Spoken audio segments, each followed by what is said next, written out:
आता मी तुम्हाला असं विनंती करेल, आता मी मोकळा बसलोय, मला कोणाला काही उद्घाटन असेल तर मला बोलवायचं. याचा अर्थ असा की साहेबांना कामाच्या राबामुळे वेळ मिळत नाही, मग एखादं उद्घाटन लांबच जातं.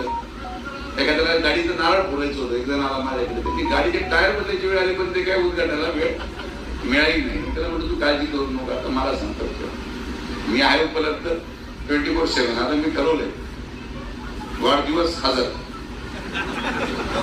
हा आता हे डीपी आणि हे सांभाळ मला सांगू नका तुम्ही.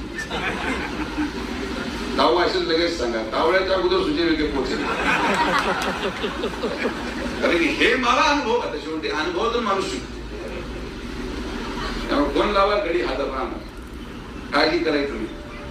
ते कसं लोकसभेमध्ये समोरचे आमचे मित्र होते,